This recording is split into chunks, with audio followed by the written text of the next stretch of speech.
ଏଦେ ନାନା তোকে সিংহ গাত্রে পকাইবা ପାଇଁ প্ଲାନ୍ ହେଇଯାଇଛି। তুই ପ୍ରାର୍ଥନା କରୁଛୁ ଦିନକୁ 3 ଥର ବୋଲି କରି। ଦାନିଏଲ ସେ ରାଜାର ପଇସା ମାରି ଖାଇ ନାହିଁ। ଦାନିଏଲ ଭ୍ରଷ୍ଟତା ନାହିଁ। ଦାନିଏଲର ଚରିତ୍ର ଖରାପ ନାହିଁ। ଦାନିଏଲ ଗୋଟେ ଉତ୍ତମ ରାଜ କର୍ମଚାରୀ। ଦାନିଏଲ ସେ ଦେଶର ମଙ୍ଗଳ ଚାହୁଁଛନ୍ତି। ଦାନିଏଲ ଜଣେ ବିଶ୍ୱସ୍ତ ଲୋକ। ଦାନିଏଲ ଜଣେ ପ୍ରଭୁ ଭଳି ଲୋକ। ଖାଲି ପ୍ରାର୍ଥନା କରୁଛନ୍ତି ବୋଲି କ'ଣ କହୁଛନ୍ତି, ଆକୁ କ'ଣ କରିବା ଅଛି?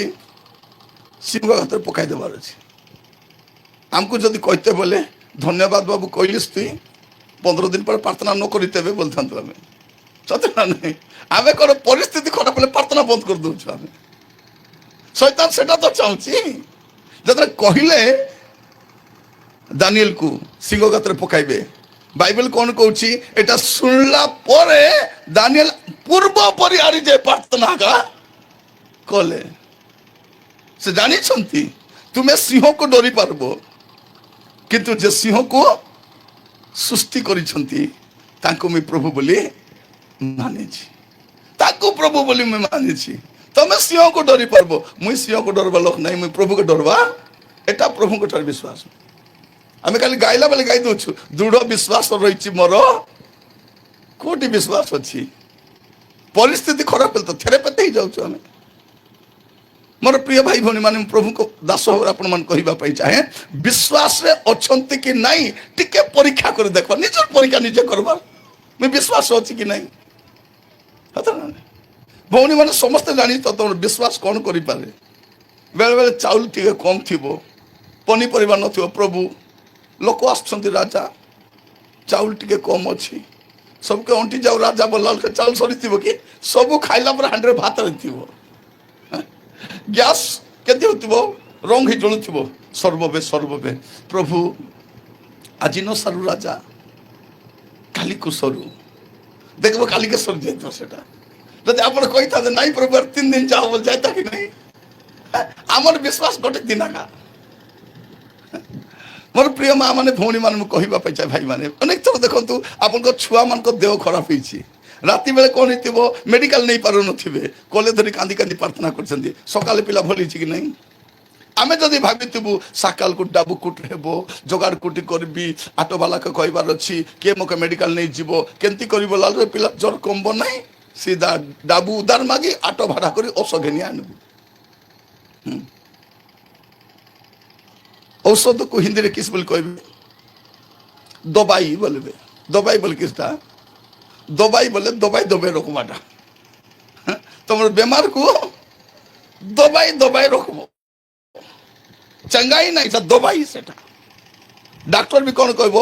ଏ ଦବାଇ ଦଉଛି, ସରିଲେ 15 ଦିନ ପଛେ ଆସ। ଆଜି ତ ଏମିତି କୋଉ ଡକ୍ଟର ନାହିଁ ଯେ ଆସ ନାହିଁ ବୋଲି କହିବାଟା, ସରିଲେ ଆସ, ଆରି ଦବାଇ ଦେବି, ଆରି ନେଇକି ଖାଇବ। ଏଟା ଖାଲି ଦବାଇ, ଚଙ୍ଗାଇ ନାହିଁ। ଏଟା ଆମର ବିଶ୍ୱାସ ଡକ୍ଟର ଉପରେ ଅଛି, ପ୍ରଭୁ ଉପରେ ନାହିଁ। ସେଦିନ 3 ଯୁବକ ସଦ୍ରକ ମେଷକ ଅବେଦନେଗୋ, ରାଜା କ'ଣ ବୋଲି କହୁଛନ୍ତି? ଏଠି ଏ ମୂର୍ତ୍ତି ବନାଇଛି, ଆକୁ ମୁଣ୍ଡିଆ ମାରବ ତ ଭଲ, ତମକୁ ଅଗ୍ନିରେ ପକାଇଦେବି, ଦେଖବା ତମକୁ କୋଉ ମାପରୁ ବଞ୍ଚାଇବ। ତ 3 ଜଣ ଯୁବକ ଦେଖିଲେ ଏ ଡାକ୍ତର ଏ ରାଜା ତ ମାପରୁ କେ ଜାନେ ନାହିଁ, ଆକୁ କିସ୍ ବୋଲି ବୁଝାଇବାର। ତାପରେ ସେ ମହାରାଜ କହିଲେ, ମହାରାଜ ଆପଣ ଶୁଣନ୍ତୁ, ଆମେ ଯୋଉ ପ୍ରଭୁଙ୍କୁ ରକ୍ଷା ସେବା କରୁଛୁ, ସେ ଆମକୁ ରକ୍ଷା କରିବାକୁ ଜାଣିଛନ୍ତି, ସେ ଆମକୁ ରକ୍ଷା କରିବେ।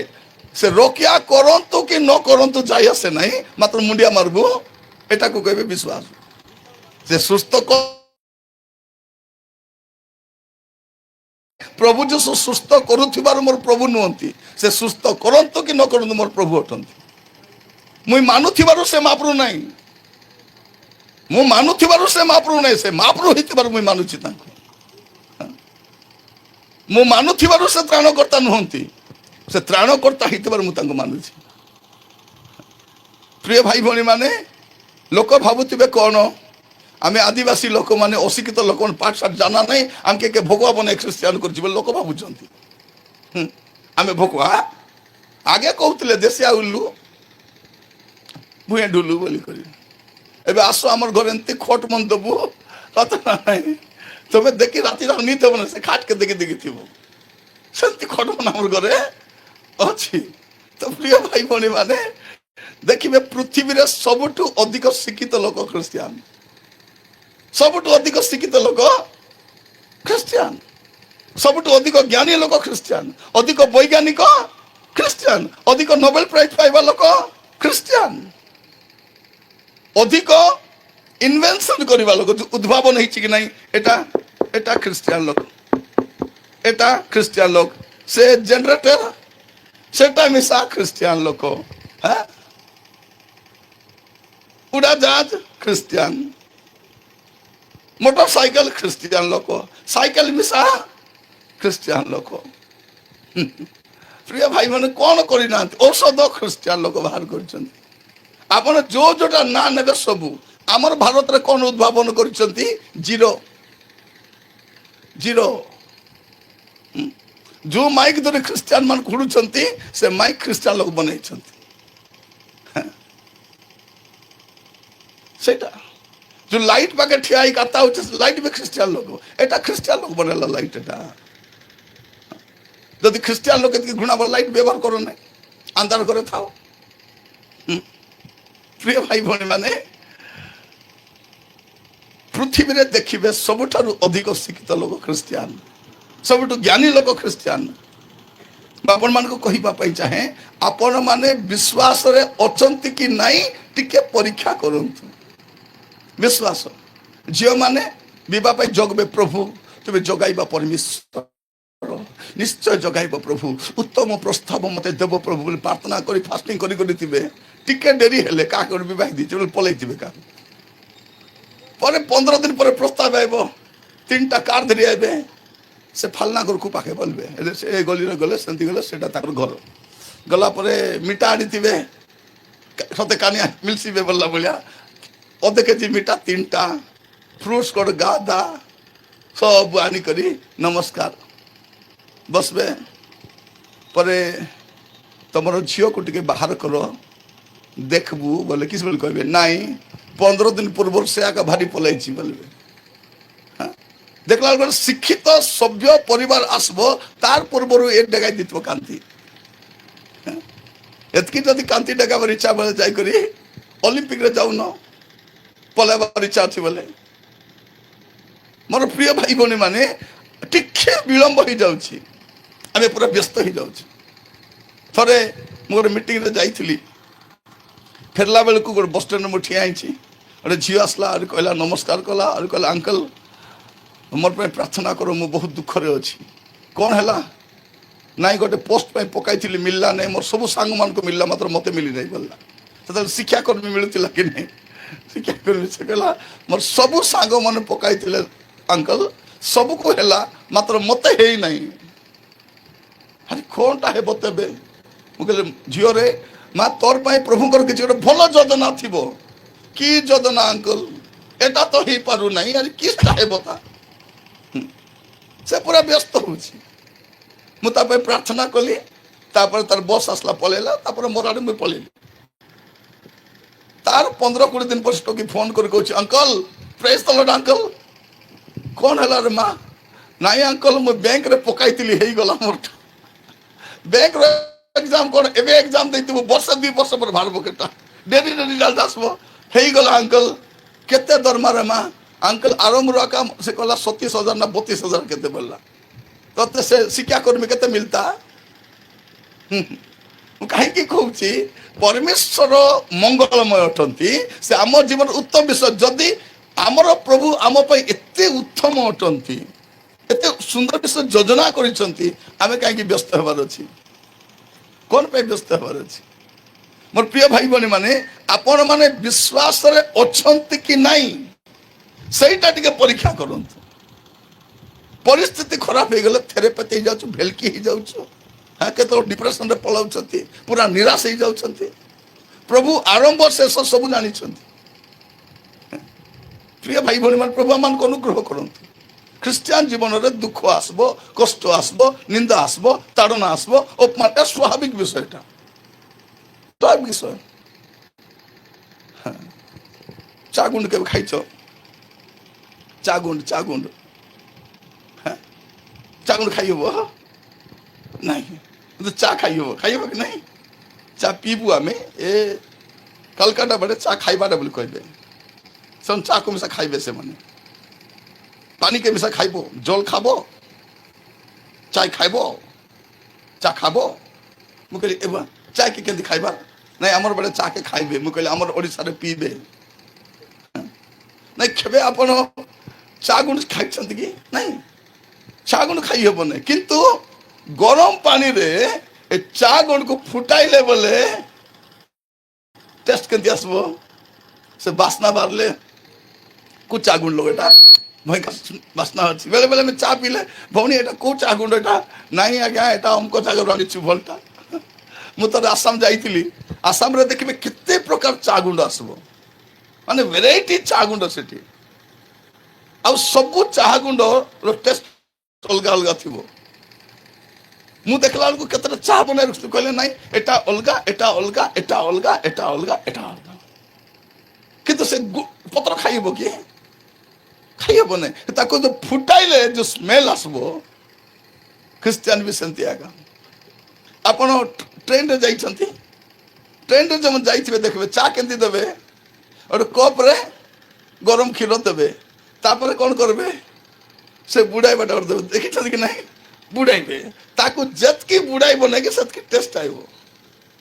କେତେ ଲୋକ ବୁଡାଇବେ ଯାହାକୁ କଡା ଚା ପିଇବାର ଥିବ କି ନାହିଁ, ବୁଡାଇ କରି ଲାଷ୍ଟ କେସଟା ଚିପୁଡି ପକାଇବେ। କାହିଁକି? ଆପଣ ଯେତିକି ବୁଡାଇବେ ସେତିକି ଟେଷ୍ଟ ଗରମ ପାଣିରେ ବୁଡାଇଲେ ଆସିବ। ଖ୍ରୀଷ୍ଟିଆନକୁ ମଧ୍ୟ ଯେତିକି ଦୁଃଖ, ଯେତିକି ନିନ୍ଦା, ଯେତିକି ତାଡ଼ନା, ଯେତିକି ଅପମାନ ଆସିବ, ସେଟା ଟେଷ୍ଟ ବାହାରିବ। ତାକୁ କହିବେ ଟେଷ୍ଟି ମନି ବୋଲି। କଣ ବୋଲି କହିବେ? Tasty money. ଟେଷ୍ଟ ନଥିଲେ କୋଉଠି ଟେଷ୍ଟି ମନି ଆସିବ? ଆଗେ ଟେଷ୍ଟ ଆସିବ, ପରୀକ୍ଷା ଆସିବ, ତାପରେ ଆପଣ ଉତ୍ତୀର୍ଣ୍ଣ ହେବେ। ବିନା ପରୀକ୍ଷାରେ ପାସ୍ ହେଇବ କି? କେତେ ଲୋକ ପରୀକ୍ଷା ପୂର୍ବରୁ ଜ୍ୱର ହେଇଯିବ, କି ନାଇଁ? ନାଇଁ, ପରୀକ୍ଷା ପାଇଁ ଜ୍ୱର ହେଲେ ବୋଲେ ପାସ୍ ହେଇବ କି? ପରୀକ୍ଷା ଦେବାର ଅଛି, ଫେଲ ହେଲେ ଆରି ଗୋଟେ ଥର ଦେବୁ, ନାଇଁ? ଫେଲ ହବାଟା ଶେଷ ନାହିଁ। ମୁଁ ସବୁବେଳେ କୁହେ ଫେଲିୟର ଇଜ ନଟ୍ ଫାଇନାଲ। ଯଦି ତୁମେ ଫେଲ ହେଇଗଲ ବୋଲେ ଆରି ଭଲ କରି ପଢି ଆରି ପରୀକ୍ଷା ଦେଇପାରିବ। କେତେ ପିଲାମାନେ ପରୀକ୍ଷାରେ ଫେଲ ହେଲେ ମରି ଯାଉଛନ୍ତି। ତୁମେ ପରୀକ୍ଷାରେ ଫେଲ ହେଇଛ, ଜୀବନରେ ଫେଲ ହେଇନ, ସତ ନା ନାଇଁ? ପରୀକ୍ଷାରେ ଦେଖ, ଆମର ମନ୍ତ୍ରୀ ମାନେ ପାଠ ସାଠ ପଢି ନାହାନ୍ତି, ମନ୍ତ୍ରୀ ହେଇଛନ୍ତି କି ନାଇଁ? ବିନା ପାଠ ପଢି ମନ୍ତ୍ରୀ ହେଇଯାଇଛନ୍ତି। ବାବା ମନ ମିଶା ମନ୍ତ୍ରୀ ହେଇଯାଇଛନ୍ତି। ମତେ ଗୋଟେ ବାବା କିସ ବୋଲି କହୁଥିଲା ଇଲେକ୍ସନରେ ଯାଇକରି, स्वामी विवेकानंद ने कहा है तुम मुझे खून दो मैं तुम्हें आजादी दूंगा। ये केवे कहते सेटा? कौन करवा? तुम्हें तो बाबा मंत्र फुंकवा लोक, तुम्हें इतिहास जानिଛ ना कौन जानिଛ? से कौन कहते? स्वामी विवेकानंद ने कहा था। केवे कहा था रे? मुंडा टांगला मुंडा तो कहे कोई कहा था? जाना नहीं, चीना नहीं, बुझा नहीं, सुझा नहीं। आमर जन आज्ञा कर बोली कहते नवेम्बर 24 स्वाधीनता दिवस बोली कर से आमर हेड हो जाइछन्ती। देखनी माने सी जदि मास्टर थिले बोले ताको स्टूडेंट माने केमती थी भाभी देख। नवेम्बर 24 कौन स्वाधीनता दिवस या आम जब शुणली ए पुणे मास्टर थिले, खोटी मास्टर थिले। ए मास्टर को जदि एतकी ज्ञान अच्छे तार स्टूडेंट केते ज्ञानी थिबो? प्रिय भाई भौणी माने कौन करी हबो? अज्ञानतार चरम सीमार आम बास करुचु। ज्ञानी माने तले, अज्ञानी माने उपरे। मोर कथा विश्वास सेटा सब माइक धरवा लोग ज्ञानी नहीं। सब आपण मान कहिबा पाई चाहे प्रिय भाई भौणी माने आपण माने विश्वास रे अछंती कि नहीं सेटा टिके परीक्षा करबे, अच्छो कि नहीं। कारण निजर भूल आम जानी हबो नहीं, जानी हबो कि निजर भूल जानी हबो नहीं। बाइबल लेखा जाछि, खोलंतु मस्त टिके गीत संहिता 19 पर्व तार 12-13 पद। गीत संहिता 19-12-13 अपना भ्रांति सब किए बुझी पारे? कौन लेखा जाछि? अपना भ्रांति सबू किए बुझी पारे? मुई भूल रे अछि, मोटी भूल अछि बोली किए बुझी पारबो? आमे कौन करबो? मुई पुनी भूल अछि। ନିଜର ଭୁଲ ବୁଝି ହେବ ନାହିଁ। ବାଇବଲ କଣ କହୁଛି? ଆପଣା ଭ୍ରାନ୍ତି ସବୁ କିଏ ବୁଝିପାରେ? ହଁ ତୁମ୍ଭେ ଗୁପ୍ତ ଦୋଷରୁ ମତେ ପରିଷ୍କାର କର। ହଁ, ଯଦି ଜଣେ ଭ୍ରାନ୍ତରେ ରହିବ, ସେ ଧୀରେ ଧୀରେ ଗୁପ୍ତ ଦୋଷରେ ପଳେଇବ। ସେ ଆପଣା ଭ୍ରାନ୍ତି କେ ବୁଝିପାରିବ ନା। ବିଲେଇକୁ ଦେଖିଛ? ବିଲେଇ ଆଖି ଲିମି ଦେଇକରି କେମିତି କରିଦବ? ସେ ଏକଲା ଆଖି ଲିମି ଦେଇ କଣ ଭାବୁଛି? କିଏ ଦେଖତ ନାହିଁ ବୋଲି। ସେ ବିଲେଇଟା କଣ ଭାବୁଛି? ନିଜେ ଆଖି ବୁଝି ଦେଇକରି ଭାବୁଛି କିଏ ଦେଖୁନାହାନ୍ତି। ହଇରେ ବିଲେଇ, କାଲିଆ ବିଲେଇ, তুই ସିନା ଆଖି ଲିମି ଦେଇଛୁ, ବାକି ଲୋକ ଆଖି ଲିମିଛନ୍ତି। ପ୍ରିୟ ଭାଇ ଭଉଣୀ ମାନେ, ଅନେକ ଥର ଗାଁ ଯାକ ଜାଣିଥିବେ ଏ ଅଣ୍ଡରା ସେ ମାଇଜିକୁ ମିଶିଛି ବୋଲି, ମାତ୍ର ଏ ଭାବୁଥିବ କେ ଜାଣି ନାହାନ୍ତି। ଅନେକ ଝିଅ ମାନେ ଭାବୁଥିବେ ମୋ ବିଷୟରେ କେ, ଗାଁ ଯାକ ଜାଣିଥିବେ ଏ ଚତୁର ଭାବୁଥିବ କେ ଜାଣି ନାହାନ୍ତି। ତାକୁ ଦେଖୁଥିଲେ ଭାବୁଥିବ ମୁଁ ରେଡି ହେଇଛି ପାଇଁ ଦେଖୁଛ, ଦେଖିଲା ବେଳକୁ ତାର ବର୍ଣ୍ଣବୋଧକୁ ଦେଖୁଥିବେ କେମିତି ହଉଛି ଏ ବୋଲିକରି। ଏ ଝିଅଟା ଭାବୁଛି ମୋ ବିଷୟରେ କେ ଜାଣି ନାହାନ୍ତି। ମୋର ପ୍ରିୟ ଭାଇ ଭଉଣୀ ମାନେ, ମନେ ରଖିଥାନ୍ତୁ, ଆପଣ ଭ୍ରାନ୍ତି ସବୁ କିଏ ବୁଝିପାରେ? ଯଦି ବୁଝି ପାରବ ନାହିଁ, ଦ୍ୱିତୀୟରେ କଣ ହବ? ସେ ଗୁପ୍ତ ଦୋଷରେ ରହିବ, ସେ ଗୁପ୍ତ ପାପରେ ରହିବ। କଣ ଲେଖା ଯାଉଛି? ତୁମେ ଗୁପ୍ତ ଦୋଷରୁ ମତେ ପରିଷ୍କାର କର। ତାପରେ ଦୁଃସାହସ ଜନିତ ସବୁ ପାପରୁ ହିଁ ହଁ, ତାପରେ କଣ କରିବ? ଦୁଃସାହସ ଜନିତ ପାପରେ ସେ ପଡିବ। ସେ ଯଦି ବିଶ୍ୱାସରେ ଅଛି କି ନାହିଁ ଯଦି ଭ୍ରାନ୍ତ ହେଲା ବୋଲେ କଣ ହବ? ସେ ଗୁପ୍ତ ଦୋଷରେ ଥିବ, ଗୁପ୍ତ ପାପରେ ଥିବ। ନିଜର ଭ୍ରାନ୍ତି ବୁଝି ହେବ ନାହିଁ। ଝିଅ ମାନେ ମନେ ରଖିଥାଅ, ଫୋନ ଧରି ଅନେକ ଲୋକ ଭାବୁଛନ୍ତି ମୋଠୁ ଚତୁର କିଏ ନାହିଁ ବୋଲି କରି, ଚତୁର କିଏ ନାହିଁ ବୋଲି ଭାବୁଛନ୍ତି। ୟାରେ ଫୋନରେ କଥା ହଉଛନ୍ତି, ସେ ପିଲା ରେକର୍ଡ ମାରି ରଖିଛି। ଯେବେ ନାଇଁ ବୋଲବ କଣ ବୋଲି କହିବ? ହେଟି ସବୁ ଛୋड़ दूंगा, ସବୁକେ ପଟାଇ ଦେବି ବୋଲେ କିଟା ପଟାଇବୁ? ସବୁ ରେକର୍ଡ କରି ରଖିଛି। ଏ ଭାବୁଛି ମତେ ଭଲ ଲାଗ ପାଉଛି ବୋଲି। କଣ ଝିଅ ମାନେ ବେଶୀ ଚତୁର ହେବାର ନାହିଁ। ପୁଅ ମାନେ ମଧ୍ୟ ଝିଅ ମାନଙ୍କୁ ବାଇକରେ ବସାଇ ବୁଲିବେ, ତାପରେ ଆରି କାହାକୁ ବିବାହ ବୋଲେ ସେ ମୋଟ ବାହାରି ଆସିବ, ମୋର ସାଙ୍ଗେ ବୁଲବ 3 ବର୍ଷ, ଆରେ ତାକୁ ବିବାହ ହବ। କେମିତି ବିବାହ ହବ ଦେଖିବି, ମକେ ବି ରକମ ତାକେ ମିଶା। ଅନେକ ଲୋକ ଜାଣି ନାହାନ୍ତି, ଏବେ ଜଣା ପଡୁନାହିଁ। ଆମର ବୁଢା ବୁଢୀ ମାନେ ଗୋଟେ କଥା କହିବାର, ଏ ବାବୁ ଶୁନ, ଏ ନନି ଶୁନ, ପାନିରେ ହାଗଲାଗୁ ଉବକ୍ସି ବୋଲଥିଲେ। ବୋଲେ କଣଟା ସେଟା? ପାନିରେ ହାଗଲାଗୁ ଉବକ କି ବୁଡ କି ଯାଇ ଆସେ ସେଟା। କିନ୍ତୁ ଯଦି ଧୀର ପାଣି ପଥର କାଟେ, ଅତି ଲେମ୍ବୁ ଚିପୁଡିଲେ ପିତା, ସେମିତି ଆମର ବୁଢା ବୁଢୀ କଣ ବୋଲି କହୁଥିଲେ? ପାନିରେ ହାଗଲାଗୁ ଉବକବ, ଭାସବ। ବୋଲେ କଣଟା? ତୁମେ ଯେତିକି ଦୁର୍ଗନ୍ଧ କାମ କରୁଥିବ କି ନାହିଁ, ଆଜି ନହେଲେ କାଲି ଦାଣ୍ଡେ ବାହାରବାଟା ବାହାରବ ଆକା। ଆମେ ଯେକୌଣସି କୁକର୍ମ କରିଥିବୁ ସେଇଟା ଦିନେ ନହେଲେ ଦିନେ ବାହାରକୁ ଆସିବ। ତ ପ୍ରିୟ ଭାଇ ଭଉଣୀ ମାନେ ମନେ ରଖିଥାନ୍ତୁ, ଦେଖାଯାଉଛି ଆପଣା ଭ୍ରାନ୍ତି କିଏ ବୁଝିପାରେ? ଯଦି ବୁଝିଲା ନାହିଁ ସେ ଗୁପ୍ତ ଦୋଷରେ ରହିବ, ଗୁପ୍ତରେ ଚଲେଇଥିବ, ଗୁପ୍ତରେ ଚଲେଇଥିବ। ମୋର ପ୍ରିୟ ଭାଇ ଭଉଣୀ ମାନେ, ଜଣେ ଲୋକକୁ ମାଉଥ କ୍ୟାନ୍ସର ହେଇଗଲା। ତା ସ୍ତ୍ରୀ ଫୋନ କରି ମତେ କହିଲେ ଥରେ, ଆଜ୍ଞା ମୋ ସ୍ୱାମୀଙ୍କର ମାଉଥ କ୍ୟାନ୍ସର ହେଇଛି। ମୁଁ କହିଲି ଦିଦି, ମୁଁ ତ ତାଙ୍କୁ କେବେ ପୁଡ଼ିଆ ଖାଇବାର ଦେଖି ନାହିଁ, ପାନ ଖାଇବାର ଦେଖି ନାହିଁ, ସିଗାରେଟ ପିଇବାର ଦେଖି ନାହିଁ। ହଁ ଭାଇ, ସେ ବାହାରେ ଖାଆନ୍ତି ନାହିଁ, ଘରେ ଖାଆନ୍ତି, ଘରେ ଖାଆନ୍ତି। ତୁଇ ଘରେ ଖା କି ବାହାରେ ଖା, କ୍ୟାନ୍ସର ହେବାଟା ହେବ କି ନାହିଁ? ହେବ।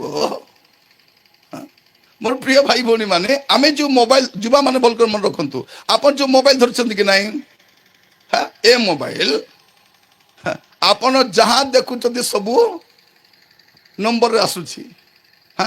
এটা କେତେ ଲୋକ ଦେଖିଲେ ସେଠି ତମର ନାଁ ମିଶା ଆସୁଛି, ନମ୍ବର ସହିତ ତମର ନାଁ ଫାଲନା, ତମର ନାଁ ଦେଖି ନାହିଁ, ସେ ନାଁ ମିଶା ଥିବ,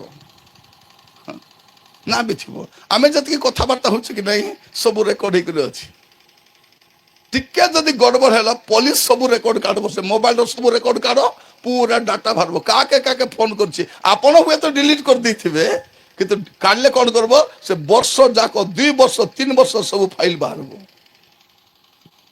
ଯଦି ମନୁଷ୍ୟ ଏତିକି ରେକର୍ଡ ରଖି ପାରୁଛି ବୋଲେ ପ୍ରଭୁ କେତେ ରଖୁଥିବେ? ହଁ ଚତୁର୍କ ମାନେ କେତେ ରଖୁଥିବେ ସେଟା ମୁଇଁ କହୁଛି। କଣ ଲେଖା ଯାଉଛି? ତୁମେ ବିଶ୍ୱାସରେ ଅଛ କି ନାଇଁ ଦେଖ।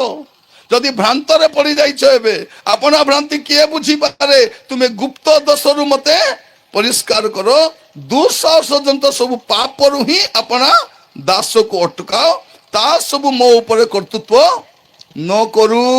କାହିଁକି? ଯଦି ଦୁଃସାହସ ଜନିତ ପାପ, ଦୁଃସାହସ ଜନିତ ମାନେ କଣ? କାହିଁକି ପିଉଛୁ? ମୋର ଡାବୁ ମୁଇଁ ପିଉଛି, ଏଟା ଦୁଃସାହସ। ସେଟା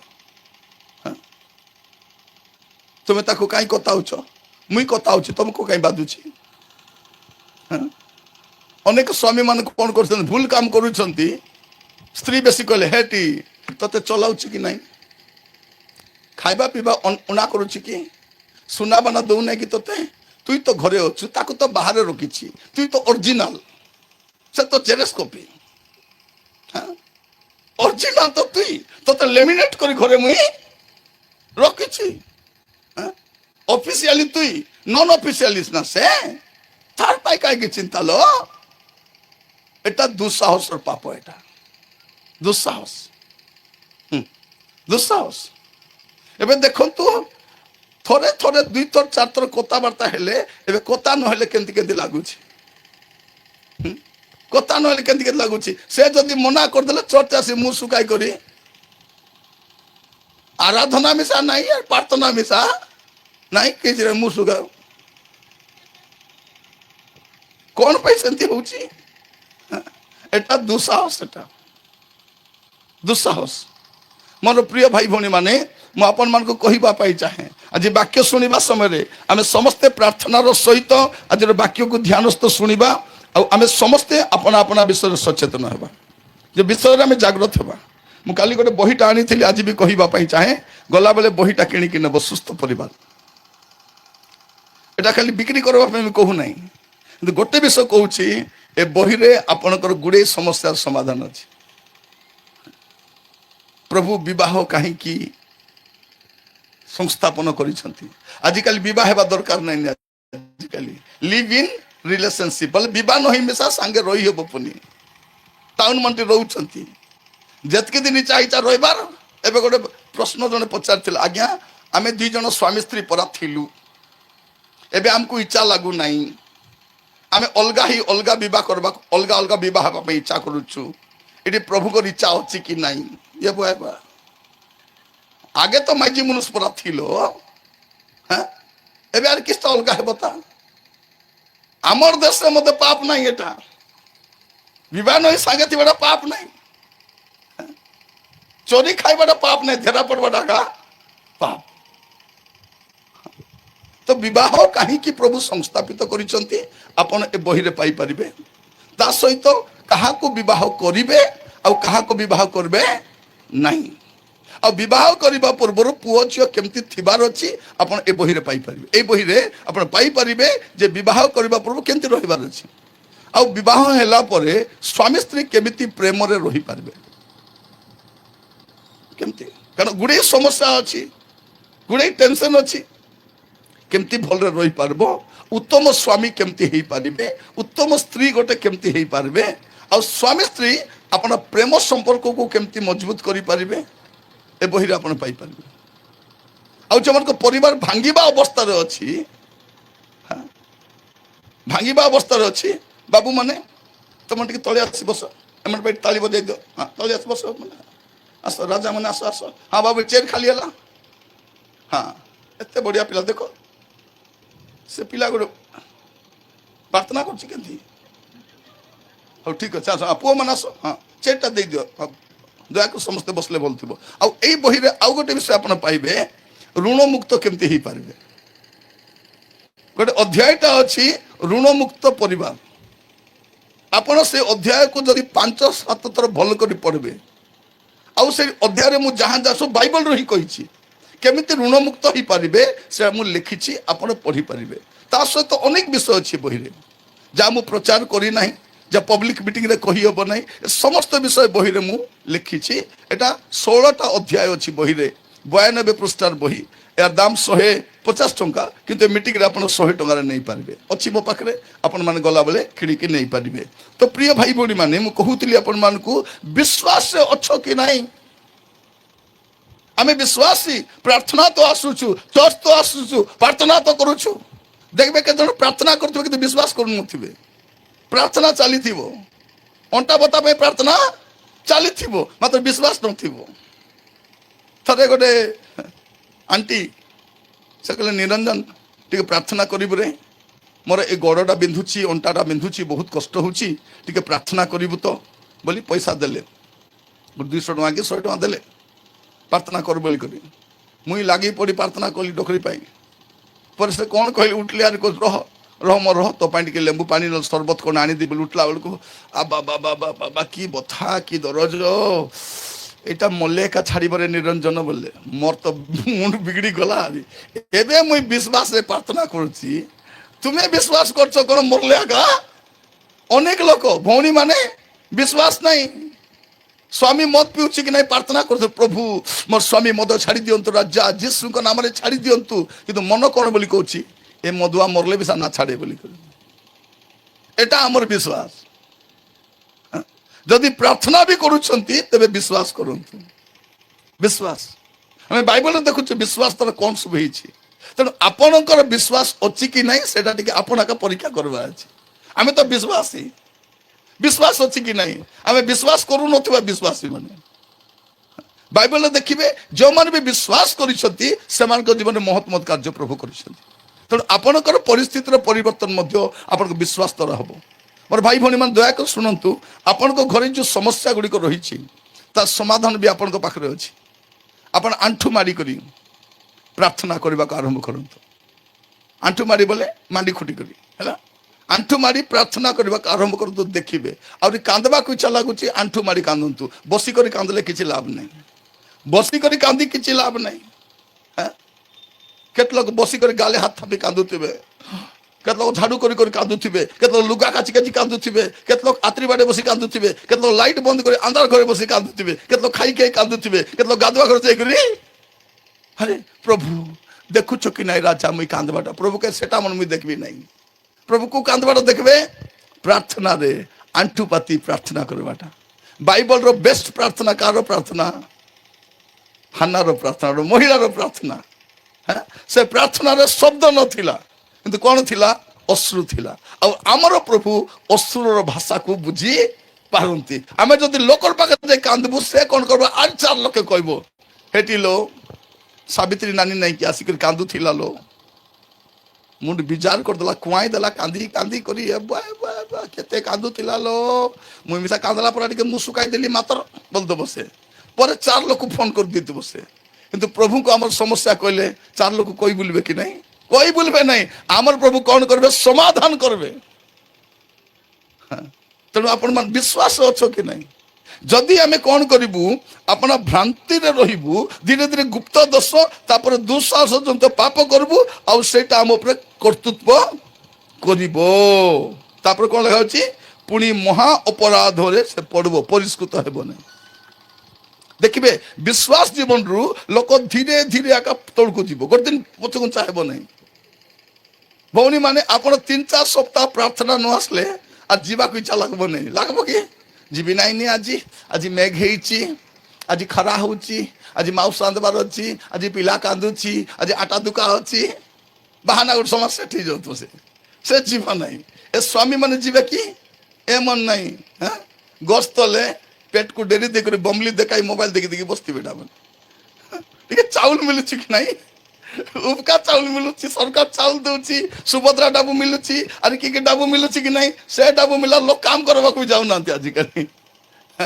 ସରକାର ଯଦି କାଲିକି କିଛି କିଛି ଭତ୍ତା ମାନେ ବନ୍ଦ କରିବ, ସବୁ ଲୋକ ଆଣି ଥରେ କାମ କରିବାକୁ ଏବେ ଡାକି ଡାକି ଥିଲେ ବି କାମକୁ ଆସୁନାହାନ୍ତି। ଲୋକ ଆସୁଛନ୍ତି କି ନାହିଁ? ପ୍ରିୟ ଭାଇ ଭଉଣୀ ମାନେ ଦେଖ, ଆକୁ ଧୀରେ ଧୀରେ ସବୁ ବନ୍ଦ କରିବେ। ଯୋଉଟା ବନ୍ଦ କଲେ ବନ୍ଦ କରନ୍ତୁ, ଏ ଚାଉଳ ବନ୍ଦ ନ କରନ୍ତୁ। ସତ ନା ନାହିଁ? ଯୋଉ ଯୋଜନା ବନ୍ଦ କଲେ ବନ୍ଦ କର, ଏ ଚାଉଳ ଯୋଜନା ବନ୍ଦ କର ନାହିଁ। କାରଣ 80 କୋଟିରୁ ଅଧିକ ଲୋକ ଏ ଫ୍ରି ଚାଉଳ ଦୟାରେ ବଞ୍ଚୁଛନ୍ତି। କାଲିକି ଯଦି ଏ ଚାଉଳ ବନ୍ଦ ହେଇଯିବ ନାହିଁ କି, ଆମର ଲୋକଙ୍କୁ ବାସି ତୁରାନି ମିଶା ମିଳିବନି। ଏବେ ଅରଥ ହାଣ୍ଡି ହାଣ୍ଡି ରାନ୍ଧୁଛନ୍ତି ଫିଙ୍ଗୁଛନ୍ତି, ସେ କୁକୁର ଖାଇ ଖାଇ ଧୂମା ହେଇଗଲା। ଏବେ ଦେଖ ଆମେ ଫିଙ୍ଗଲା ଭାତ ଖାଇକରି ସେ କୁକୁର ମୋଟା ହେଇ ଭୁକି ପାରୁନାହିଁ। ରାତି ଯାକ ଖଡି ଖଡି, ଆଜିକାଲି କୁକୁର ରାତି ବେଶୀ ଭୁକୁଛନ୍ତି, ଭୁକୁ ନାହାନ୍ତି କାହିଁକି? କୁଟକୁଟା ଖାଉଛନ୍ତି, ଫୁକୁରି ଫୁକୁରି ଶୋଉଛନ୍ତି, ଗୁଙ୍ଗୁଡି ମାରି ମାରି କରି। ଆମର ପିଲା ଟୋକି ଭାତ ଶାଗ ନ ଖାଇ Kurkure, Lays, Maggi, Bingo Tedhe Medhe, এটা আমার খাদি। এটা ମୋର ପ୍ରିୟ ଭାଇ ଭଉଣୀ ମାନେ, ପ୍ରଭୁ ଅନୁଗ୍ରହ କରନ୍ତୁ ଆମମାନଙ୍କୁ ଆଜି ବସିଲା ବେଳେ ଚିନ୍ତା କରିବା ପାଇଁ, ବିଶ୍ୱାସରେ ଅଛ କି ନାହିଁ। କାରଣ ପ୍ରଭୁଙ୍କ ଲୋକମାନେ ଡାବୁ ଥିଲେ ବଞ୍ଚିବେ ନାହିଁ ବିଶ୍ୱାସରେ। ବାଇବେଲ କଣ ଲେଖା ଅଛି? ଆମର ଧାର୍ମିକ ବ୍ୟକ୍ତି ବିଶ୍ୱାସ ଦ୍ୱାରା ବଞ୍ଚିବ। ଆମେ କେମିତି ବଞ୍ଚିବୁ? ବିଶ୍ୱାସ ଥିଲେ ବଞ୍ଚିବୁ। ସେ ବିଶ୍ୱାସ ଅଛି କି ନାହିଁ? ଟିକେ ଚକ୍ଷୁ ବନ୍ଦ କରିବା, ପ୍ରାର୍ଥନା କରିବା, ତାପରେ ଆମେ ପୁଣି ବାକ୍ୟ ମଧ୍ୟକୁ ଯିବା। ବାକ୍ୟ ସରି ନାହିଁ, ବାକ୍ୟ ଆରମ୍ଭ କରିବା ପାଇଁ ଯିବି। ତା ପୂର୍ବରୁ ଟିକେ ଚକ୍ଷୁ ବନ୍ଦ କରିବା, ପ୍ରାର୍ଥନା କରିବା ପାଇଁ ଯିବା। ଆପଣ ବିଶ୍ୱାସରେ ଅଛନ୍ତି କି ନାହିଁ? ନା ଗୁପ୍ତ ପାପରେ ଅଛନ୍ତି, ନା ଗୁପ୍ତ ଦୋଷରେ ଅଛନ୍ତି? ଟିକେ ଚିନ୍ତା କରି ଦେଖନ୍ତୁ, ପରୀକ୍ଷା କରନ୍ତୁ। ବିଶ୍ୱାସରେ ଅଛନ୍ତି କି ନାହିଁ ପରୀକ୍ଷା କରନ୍ତୁ। ଭ୍ରାନ୍ତିରେ ଅଛନ୍ତି କି ପରୀକ୍ଷା କରନ୍ତୁ। ଆଜି ପ୍ରଭୁ ତାଙ୍କର ବାକ୍ୟ ଦ୍ୱାରା ଆମମାନଙ୍କୁ ସମସ୍ତଙ୍କୁ ସଚେତନ କରୁଛନ୍ତି, କହିବା ପାଇଁ ଚାହାନ୍ତି, ପୁଅରେ ଝିଅରେ ତୋ ପାଇଁ ସୁଯୋଗ ଏଟା, ବିଶ୍ୱାସକୁ ପରୀକ୍ଷା। ବାଇବେଲ କଣ କହୁଛି? ଯେତେବେଳେ ପ୍ରଭୁ ଯୀଶୁ ଖ୍ରୀଷ୍ଟ ଜଗତକୁ ଆସିବେ ସେତେବେଳେ ବିଶ୍ୱାସ ଆକା ନଥିବ। ଲେଖାଯାଉଛି କଣ? ମନୁଷ୍ୟ ପୁତ୍ର ଆସି କଣ ବିଶ୍ୱାସ ଦେଖିବେ? ଆଜି ମଣ୍ଡଳୀରେ ବିଶ୍ୱାସ ନାହିଁ, ବିଶ୍ୱାସ ଜୀବନରେ ବିଶ୍ୱାସ ନାହିଁ, କଣ ବିଶ୍ୱାସ ଦେଖିବେ? ବିଶ୍ୱାସ କଣ କରେ? କ୍ଳାନ୍ତ ନ ହୋଇ ପ୍ରାର୍ଥନା କରେ, ସବୁ ପରିସ୍ଥିତିରେ ପ୍ରଭୁରେ ଲାଗିକି ରୁହେ।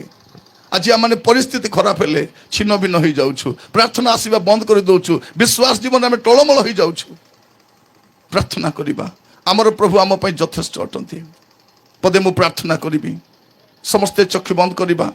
ପୁଅ ଝିଅ ମାନେ, ଜ୍ଞାନର ଅଭାବ ଅଛି, ବିଶ୍ୱାସ ମାଗନ୍ତୁ। ସ୍ୱାସ୍ଥ୍ୟ ବିଶ୍ୱାସ କରନ୍ତୁ, ପରିସ୍ଥିତି ପାଇଁ ବିଶ୍ୱାସ କରନ୍ତୁ। ଆପଣଙ୍କ ବିଶ୍ୱାସ ଅଛି କି ନାହିଁ ପ୍ରଭୁଙ୍କ ଠାରେ ଟିକେ ପରୀକ୍ଷା କରନ୍ତୁ। ପିତା ପରମେଶ୍ୱର ଆପଣଙ୍କୁ ଧନ୍ୟବାଦ ଦଉଛି। ଆପଣଙ୍କ ଦାସ ଭାବରେ ମୁଁ ପ୍ରାର୍ଥନା କରୁଛି, ପ୍ରଭୁ ପ୍ରତ୍ୟେକଙ୍କୁ ଅନୁଗ୍ରହ କର। ପ୍ରଭୁ ଅନେକ ପ୍ରଭୁ ଗୁପ୍ତ ଦୋଷରେ ଅଛନ୍ତି, ଗୁପ୍ତ ପାପରେ ଅଛନ୍ତି, ମନ୍ଦତାରେ ଅସୁସ୍ଥତାରେ ବୁଡ଼ିକି ରହିଛନ୍ତି। ପ୍ରଭୁ ମୁଁ ପ୍ରାର୍ଥନା କରୁଛି ଯୀଶୁଙ୍କ ନାମରେ, ପ୍ରଭୁ ସେ ସମସ୍ତରୁ ବାହାରି ଆସିବା ପାଇଁ ସାହାଯ୍ୟ କର, ଦୟା କର। ପ୍ରଭୁ ଅନେକ ପ୍ରଭୁ ଆମେ ଭାବୁଛୁ ମୋ ବିଷୟରେ କେହି ଜାଣନ୍ତି ନାହିଁ, ଅନେକଙ୍କର ପାପ ଶୀଘ୍ର ପ୍ରକାଶ ପାଏ, ଆଉ ଅନେକଙ୍କର ବିଳମ୍ବରେ ପ୍ରକାଶ ପାଏ, ଆଉ ଅନେକଙ୍କର ଶେଷ ଦିନ ବିଚାର ସମୟରେ ପ୍ରକାଶ ପାଏ। ପ୍ରାର୍ଥନା କରୁଛି ପ୍ରଭୁ ଆଜିଠାରୁ ସମସ୍ତେ ଆପଣ ଆପଣ ଜୀବନକୁ ସଜାଡ଼ିବା ପାଇଁ ସଚେତନ ହେବା ପାଇଁ ସାହାଯ୍ୟ କର। ଆଦର ମହିମା ଗୌରବ ଆପଣଙ୍କୁ ଦେଇ ପ୍ରାର୍ଥନା ମୋର ପ୍ରାଣର ପ୍ରିୟ ଯୀଶୁଙ୍କ ନାମରେ ମାଗିଲି, ଆମେନ୍ ଆମେନ୍। ଦୟାକରି ବସିବା। ବର୍ତ୍ତମାନ ଆମମାନଙ୍କ ମଧ୍ୟରେ ଦିଲ୍ଲୀପ ଭାଇ ଆସିଛନ୍ତି, ନାଇକି ଆମେ ଦାନ ପାଇଁ ଯିବା। ଏବେ ସମସ୍ତେ